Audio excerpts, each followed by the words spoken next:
Hello everyone, welcome to my channel.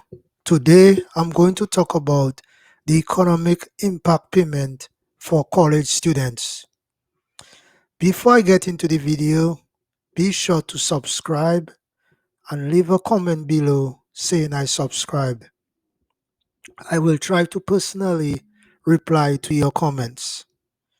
As we already know, this year has been a very challenging year for everyone all over the world and here at home in the United States because of the COVID-19 pandemic.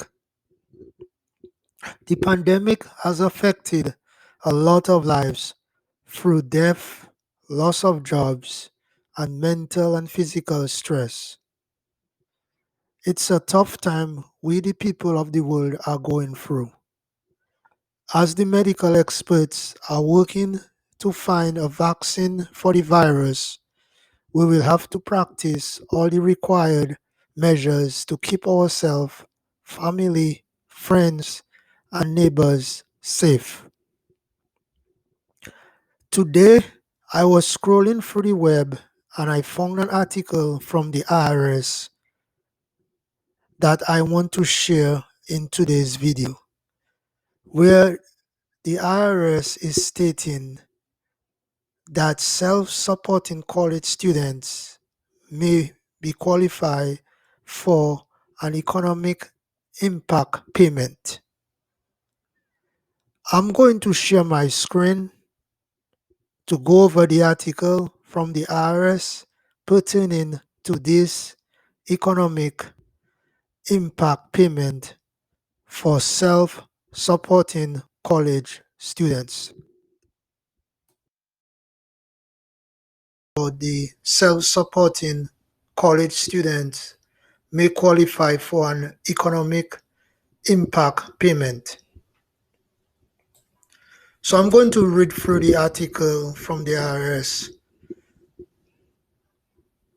So it says an eligible self-supporting college student who does not need to file a tax return should register using the non-filer tool by 3 p.m. Eastern on November 21st to receive an economic impact payment before the end of the year. So the student need to go on the IRS site and register so they can receive the payment if they're eligible for the economic impact payment.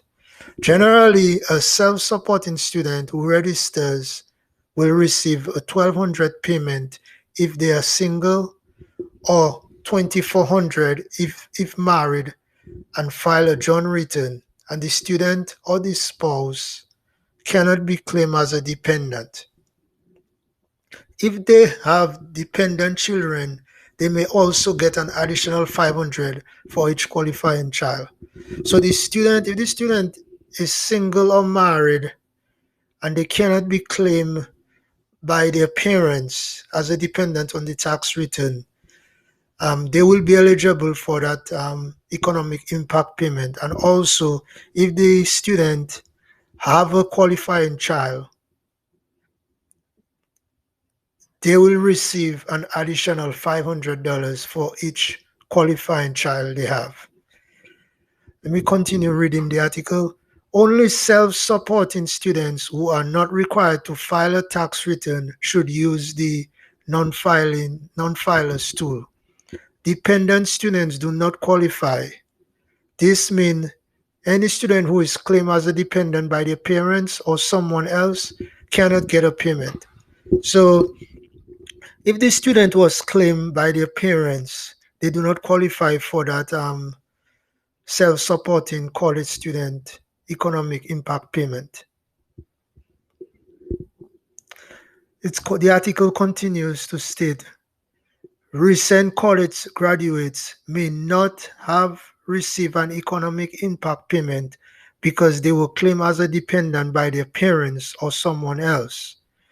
If their situation changes, these graduates may be eligible for the recovery rebate credit when they file their 2020 tax return in the year 2021. So basically, on that section of the article, it's basically saying students that graduated recently that didn't receive the economic impact payment and they were claimed by their parents, they will get a actual tax credit called the recovery rebate credit in the year 2021 when they file their 2020 tax return. People who do not normally file a tax return may be able to register for an economic impact payment quickly using the non-filer tool on the irs.gov website. So anybody that haven't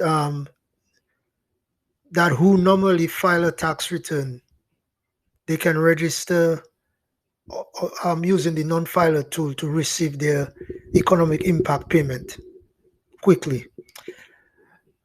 Let me continue with the article. Students who need to or want to file a regular tax return should not use the non-filers tool. This includes any student who had federal income tax withheld from their pay and wants to file a tax return to claim a refund. Working students who have a summer part-time job should consider filing a tax return so they can receive a potential federal tax refund. Anyone using the non-filers tool can speed up the arrival of their payment by choosing to receive it by direct deposit. Those not choosing this option will get a check. People can track the status of their payment using the Get My Payment tool starting 2 weeks after they register.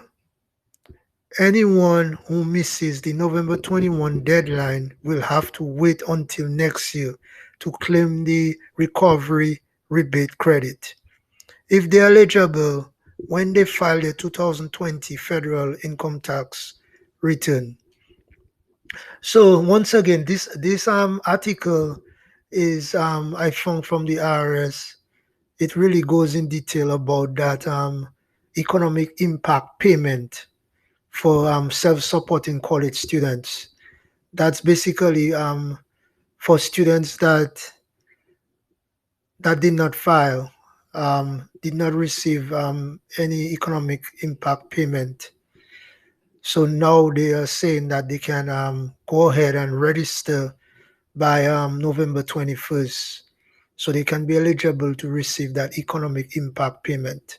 And that's again, that's self-supporting students, meaning that students that wasn't claimed as dependent on their parents' tax returns. And also, if they are single, they'll receive $1,200. If they are married, and once again they wasn't claimed by their parents, they'll receive $2,400. And if they have any dependent children, for every child they have, they'll receive an additional $500 for each qualifying child. So that's really a good thing. I mean, any money anybody can get in terms of economic impact payments, it's welcome, whether it's the working class or it's students. So I found this article and I just wanted to come out and share it with everybody. This article I found from the IRS because I think that's something something important and it's something good with the times we are going through right now with the COVID-19 pandemic. It's been a real stressful year for everybody around the world because of the COVID-19 pandemic. You can look at the bottom of my video in the description section. I have a downloadable PDF which gives 5 legal tips on what you can do to file your tax return to get basically reduce your tax liability. So it's 5 legal tax loopholes that's legitimate you can use on your tax return to try to reduce your tax liability. So you can download this. You can download it. It's in the description of this video. Once again, thanks for watching my this video. Also, if you need help in filing your personal tax return or business tax return, you can contact me with the email address in the bottom of the description of the of this video. And don't forget to subscribe to my channel. Thank you.